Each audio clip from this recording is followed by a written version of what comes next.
আসসালামু আলাইকুম। সাদিকা সারা কুকিং থেকে আপনাদের সবাইকে স্বাগতম। আমি আবারও হাজির হয়ে গেলাম আপনাদের সামনে নতুন একটি রেসিপি নিয়ে। আজকে আমার রেসিপি গলদা চিংড়ি মাছের ভুনা। আমি এই গলদা চিংড়িটা কিভাবে ভুনা করব সেটা আপনাদের সঙ্গে শেয়ার করব। তাহলে বন্ধু যাওয়া যাক। আমি গলদা চিংড়ি মাছটা কিভাবে রান্নার জন্য প্রস্তুত করব সেটা আপনাদের সঙ্গে শেয়ার করব। আমরা সবাই চিংড়ি মাছ খেতে পছন্দ করি, কারণ চিংড়ি মাছে কাঁটা থাকে না। আর চিংড়ি মাছটা খেতে অনেকটাই মজা একটা মাছ। ছোট বাচ্চারাও এটা খেতে পছন্দ করে। তো আমি চিংড়ি মাছটার রেসিপি আপনাদের সঙ্গে শেয়ার করার জন্য চিংড়ি মাছটা বাজার থেকে কিনে আনলাম। আমি প্রথমে চিংড়ি মাছটা কেটে পরিষ্কার করে নিব। দেখেন আমি কিভাবে মাছটা কাটছি। প্রথমে আমি মাছের মাথাটা খুলে নিয়েছি বা কেটে নিয়েছি। তারপর ভিতরে যে পাগুলো থাকে সেটাও আমি কেটে নিয়ে নিলাম। আমি একটা চিংড়ি মাছ দেখাচ্ছি মাথাটা কিভাবে আমি খুলে নিলাম।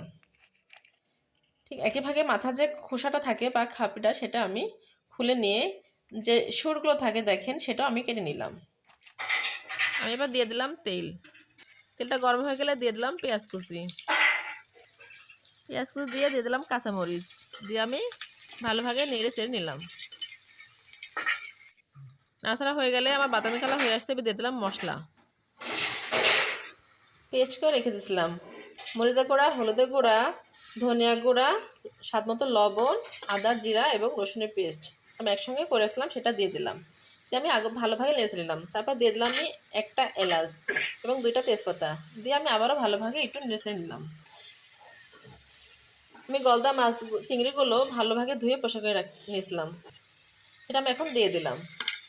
আমি দিয়ে ভালোভাবে আবারও কষাই নেব। আমার কষানোটা এখন হয়ে গেছে, তেলটা উঠে আসছে। এবার আমি দিয়ে দিব পরিমাণ মতো পানিটা দিয়ে আমি আবারও ভালোভাবে নেড়ে চেড়ে নিলাম। একইভাবে কিছুক্ষণ আমি নেড়ে চেড়ে রান্না করে নেব। আমার চিংড়ি মাছের যে রান্নাটা করতেছি সেটা দেখেন অনেকটা হয়ে আসছে। এবার আমি দিয়ে দিব জিরা গুঁড়াটা দিয়ে আমি কিছুক্ষণ নেড়ে চেড়ে নেব। আমার রান্নাটা প্রায় শেষ, আমি এখন পরিবেশন করব। দেখেন আমি পরিবেশন করলাম, আমার চিংড়ি মাছের ভুনাটা রেডি। ঠিক এভাবে আপনারা চিংড়ি মাছের রেসিপিটা করে খেয়ে দেখবেন, আশা করি আপনাদের ভালো লাগবে। আমার এই রেসিপি যদি আপনাদের ভালো লাগে তাহলে আমার চ্যানেলে বেশি বেশি করে লাইক, কমেন্ট, শেয়ার এবং সাবস্ক্রাইব করবেন। সবাই ভালো থাকবেন, সুস্থ থাকবেন। সবাইকে ধন্যবাদ। আল্লাহ হাফেজ।